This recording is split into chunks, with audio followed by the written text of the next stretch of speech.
Shalom, dimanapun kau berada, puji Tuhan, jumpa dalam kasih Kristus Yesus. Hari ini kita akan membahas tema menang atas kekhawatiran.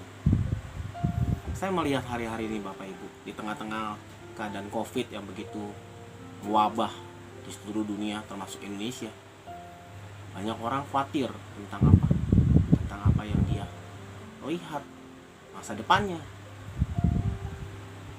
Sebelum kita membahas firman Tuhan, kita berdoa. Kami bersyukur Tuhan buat hari ini, sebuah firman-Mu yang akan membuka pengertian kami. Firman-Mu lah yang memberikan ketenangan, memberikan jalan keluar. Bapa, ajari kami mengerti dan dapat melakukan. Beri kami kemampuan untuk menang atas kekhawatiran hidup ini. Dalam nama Yesus, amin. Menang dalam kekhawatiran yaitu menang mengalahkan diri sendiri. Sebelum kita lebih lanjut, kita baca ayat firman Tuhan dalam Matius 6 ayat 25. Firman Tuhan berkata gini, "Karena itu aku berkata kepadamu, janganlah khawatir akan hidupmu, akan apa yang hendak kamu makan atau minum, dan janganlah kamu khawatir pula akan tubuhmu, akan apa yang hendak kamu pakai. Bukankah hidup itu lebih penting daripada makanan, dan tubuh itu lebih penting daripada pakaian?" Demikian firman Tuhan. Pertama, untuk menang dalam kekhawatiran, firman Tuhan berkata, Yesus yang ngajari, janganlah khawatir. Kata janganlah artinya apa Bapak? Larangan. Jangan. Kalau anak kecil bilang main pisau, jangan main pisau, nanti kalau. Tapi kada bisa Pak. Khawatir ikut tiba-tiba, jangan-jangan orang tua saya meninggal. Wah, kena COVID, jangan-jangan. Wah, ini gimana? Gimana? Iya, kenapa? Yang menyebabkan itu disebabkan karena kita tidak punya pengharapan. Yang selama ini kalau anak sakit, kita berpikirnya dokter sanggup. Di sini dibilang ya, bukankah hidup itu lebih penting daripada makanan? Yesus kasih tahu, hidup lebih penting daripada makanan. Berapa banyak orang mencari makanan untuk hidup? Salah? Tidak salah. Tapi kebanyakan orang gara-gara mencari makanan, rezekinya, dia tidak bisa menikmati hidup. Kenapa? Karena dia melihat, kalau saya tidak punya uang, saya tidak bisa hidup. Yesus berkata, buka ya, Yohanes pasal 14. Yohanes pasal 14 ayat 6 berkata,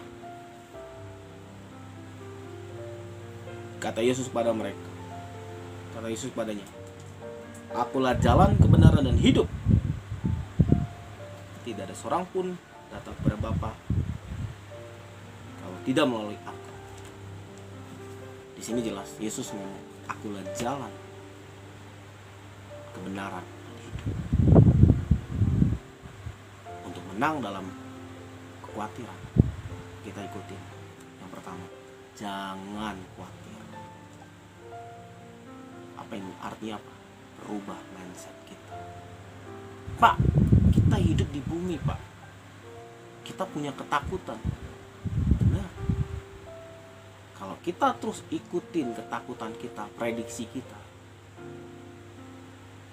arti lainnya adalah kita tidak percaya seluruh dunia ini diatur sama Sang Pencipta, Yesus Kristus. Jadi untuk menang dalam kekhawatiran, yang pertama, jangan khawatir. Tidak gampang Bapak Ibu. Tapi dengan Anda bergaul karib dengan Tuhan, seperti seorang pasangan yang mau menyerahkan hidupnya untuk menikah dengan pasangan tersebut. Waktu dia menikah, dia percaya hidupku akan lebih baik. Walaupun setelah menikah banyak pasangan berubah pikiran, kenapa harus dia? Karena sebelum kita menikah dengan pasangan kita, banyak orang tidak melihat aspek di mana orang ini berhasil, orang ini rajin, tapi dia lihat gantengnya, kayaknya, tapi dia lihat prosesnya, bagaimana dia mendapatkan hasil. Yang kedua, untuk menang dalam kekhawatiran dibutuhkan apa? Kita baca Matius pasal 6 ayat ke-31. Sebab itu janganlah kamu khawatir dan berkata, apa yang akan kami makan? Apa yang akan kami minum? Apa yang akan kami makai? 32. Semua itu dicari bangsa-bangsa yang tidak mengenal Allah. Tidak mengenal Allah. Kalau Bapak Ibu bilang, saya mengenal Allah, Alkitab bilang jangan khawatir. Pak, tapi saya masih di bumi, Pak. Nggak bisa. Iya, karena proses percaya sama Tuhan itu hari demi hari. Seperti orang pedagang, penjual dan pembeli. Pembeli tidak mungkin mudah percaya dan langsung membeli begitu banyak barang tanpa dia melihat prosesnya. Bagaimana saya beli kecil, Anda setia. Demikian juga dengan Tuhan. Ketika Tuhan kasih Anda berkat kecil, tetap setia gak mengucap syukur. Yang menyebabkan Anda khawatir, karena semakin Tuhan kasih kelimpahan, Anda tidak bisa memanage apa yang menjadi bagian, dan Anda tidak bisa memanage supaya akunya itu tetap rendah hati. Yang kedua, untuk menang dalam kekhawatiran, kita harus mengenal Allah. Mengenal Allah seperti apa, Pak? Baca firman Tuhan, naikkan pujian penyembahan, dan berjalan dalam perkataan firman Tuhan. Artinya apa? Secara manusia kita melihat anak kita sakit, apa yang kita kerjakan? Kita datang ke dokter, kita periksa. Menurut medis, anak kita akan bisa sembuh lewat, tapi proses terus makan obat. Kalau dokter bilang makan obat, Anda tidak, oh saya percaya, Anda tidak melewati proses. Bisa gak Tuhan sembuhkan? Bisa. Tapi tidak semua bisa Tuhan izinkan mujizat-mujizat itu terjadi. Tapi kebanyakan Tuhan lakukan proses supaya apa? Mengenal aku ini Tuhan. Jangan sombong. Untuk menang dalam kekhawatiran dibutuhkan dua hal. Jangan khawatir. Itu bicara tentang sikap kita, pola pikir kita. Memang nyatanya kita khawatir, takut. Tapi kita tidak boleh menanamkan bahwa tidak mungkin selesai. Kenapa? Karena yang kedua, kita percaya ada Tuhan, sumber kehidupan. Saya nggak ngerti apa itu masalah Bapak Ibu yang Bapak Ibu alami. Mungkin Bapak Ibu sedang bergumul dengan kesehatan, bergumul dengan keuangan, bergumul dengan orang yang Anda kasihi. Tapi jangan takut Bapak Ibu. Firman Tuhan yang berkata, dibilang begini, ayat 32. Tapi carilah dahulu kerajaan Allah dan kebenarannya, maka semuanya itu akan ditambahkan daripadamu. Ditambahkan daripadamu. Kerajaan Allah bicara tentang apa? Bicara tentang kekayaan. Tuhan punya kuasa yang hebat Bapak Ibu. Punya kuasa yang tidak terbatas. Karena itu, peganglah firman ini. Karena ketika kita mencari Tuhan, ketika kita bekerja, contoh kasus Bapak Ibu,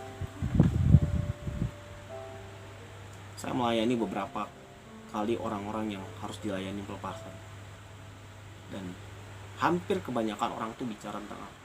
Pak, anak saya sakit, datang ke dukun. Akhirnya bukan lebih baik, lebih parah ya. Kenapa? Karena mereka tidak mengenal firman. Mereka cuma tahu kata orang. Akhirnya sembuh sementara, kambuh lagi, lebih parah lagi. Tapi ketika saya layani, percaya firman Tuhan, percaya Yesus itu Tuhan, dan mulai berjalan, apa yang terjadi? Mulai terjadi perubahan. Di sini saya lihat bahwa firman Tuhan adalah sumber jawaban. Sama ketika ekonomi seseorang Tuhan mulai berkati, dia mengalami krisis, Mulai Tuhan buka satu persatu berkat apakah sikap hati yang benar. Kembali lagi semua kepada diri Anda. Anda mau khawatir atau tidak, itu pilihan. Tapi Yesus bilang jangan khawatir. Yang kedua, belajar kenal Tuhan. Dari mana? Belajar dari Alkitab, belajar dari Allah. Lihat kebenaran firman Tuhan. Lihat dari apa? Para nabi masa lalu.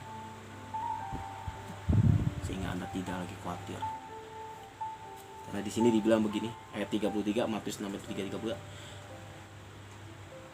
Maka semuanya itu akan ditambahkan. Dan Tuhan kasih tahu yang ketiga, jangan kamu khawatir akan hari esok, karena besok hari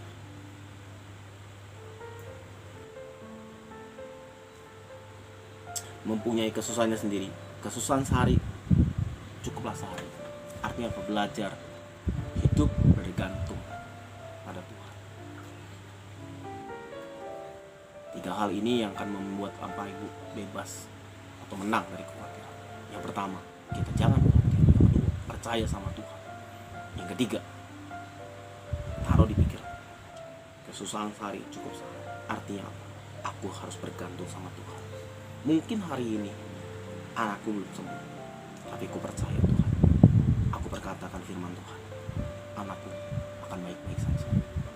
Apapun ekonomi, kesedihan yang kau sedang alami, engkau mungkin diceraikan oleh suamimu, mungkin engkau ditinggalkan, diselingkuh. Pegang Tuhan, pegang Tuhan. Tuhan yang membuat Anda bersatu, dan Tuhan bisa bersatukan Anda. Mari kita berdoa. Tuhan Yesus, terima kasih. Kami belajar firman Tuhan buat 3 hal yang Tuhan kasih tahu supaya kami bebas atau menang dari kekhawatiran. Yang pertama, kami melihat Engkau berkata, jangan khawatir. Ya Tuhan, maka kami manusia yang sering kali khawatir. Kenapa? Karena yang kedua, kami tidak percaya Tuhan. Tapi mulai hari ini kami mau belajar mempercayai Engkau. Dan yang ketiga, kami mau menanamkan di dalam pikiran kami mau hidup sehari untuk sehari. Artinya apa? Kami mau Tuhan belajar bergantung kepada Engkau. Apa yang kami perbuat dengan maksimal, akhirnya adalah kami serahkan kepadamu, sebab Engkau yang buat berhasil. Berkati setiap kami Tuhan, dimanapun kami berada, apapun yang kami sedang alami, kesusahan, kesedihan, mungkin tawar hati, jamah Tuhan umat, biar setiap mereka semakin percayakan firman dan mengalami kuasa daripada firman. Dalam nama Yesus Kristus, Allah yang hidup. Amin. Puji Tuhan Bapak Ibu. Firman Tuhan telah selesai. Saya membuka ruang tanya jawab bagi Bapak Ibu yang ingin konseling, baik itu kelepasan, apapun, konseling apapun tentang keluarga, pribadi. Silakan Bapak Ibu hubungin nomor yang ada dalam deskripsi. Dan jangan lupa Bapak Ibu like, subscribe channel ini supaya apa? Supaya banyak orang yang dijangkau dan dimenangkan karena kekuatan firman Tuhan. Sampai jumpa.